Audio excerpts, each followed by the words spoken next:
ভালো মন এবং হেলদি থাকার জন্য এক্সারসাইজ ইজ আ মাস্ট। তাই এবার আমাদের ইনস্ট্রাক্টর আপনাদের দেখাবেন কিছু ফ্রি হ্যান্ড এক্সারসাইজ। আজ আপনাদেরকে আমি দেখাবো অ্যাবসের কিছু ওয়ার্কআউট।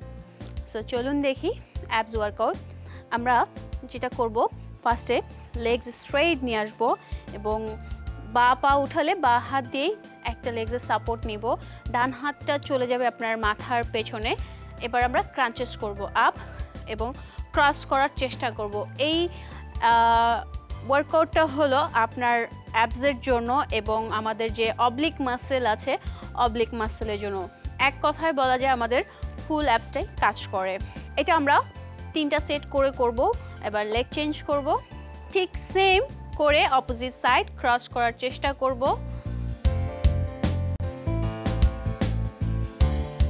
Okay, and relax. এবার আমরা আরেকটু ওয়ার্কআউট দেখব। এটা হলো আপনার লোয়ার অ্যাবস এবং আপার অ্যাবস, মিডল অ্যাবস সব কিছু মিলিয়েই এই ওয়ার্কআউটটি। এটি হচ্ছে আমরা ফার্স্টে হিপস আপ করব। হিপস আপ করে একটা পাকে যত পারি উপর দিকে আপ অ্যান্ড ডাউন, পা ফোল্ড করে আপ করব। হিপ যত আপ করা যায়, fold and down, fold and down. ঠিক এভাবে করে আমরা কন্টিনিউ 3টা সেট করব। And leg change. হিপ যত আপ করা যায়, হিপ যত আপ করা যায়, পা ফোল্ড থাকবে, পা ফোল্ড থাকবে অ্যান্ড রিল্যাক্স। এখন আমরা আরেকটি ওয়ার্কআউট দেখব। এটা হলো আমাদের আপার অ্যাবসের জন্য। লেগস ফোল্ড করে নিয়ে আসবো, দু পার একটার উপরে আরেকটা নিয়ে আসবো। যত পারি লেগসটা ওপেন রাখার চেষ্টা করব।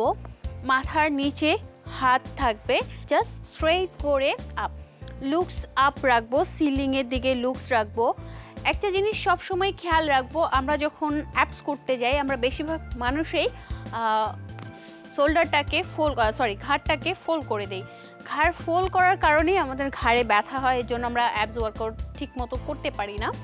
আপনি চেষ্টা করবেন আপনার ঘাড়টাকে স্ট্রেইট রাখার জন্য অ্যান্ড রিল্যাক্স। আমরা এই ওয়ার্কআউটটি 3টা সেট করব। আমরা যদি এই ওয়ার্কআউটগুলো রেগুলার করি তাহলে আমরা নিজেকে খুব সুন্দর একটি ফিগার দিতে নিজেকেই গিফট করতে পারবো। সো আশা রাখছি আপনি এই অ্যাবস ওয়ার্কআউটগুলো রেগুলার প্র্যাকটিস করবেন এবং আপনি আপনার নিজেকে সুন্দর একটি ফিগার নিজেকেই উপহার দিবেন।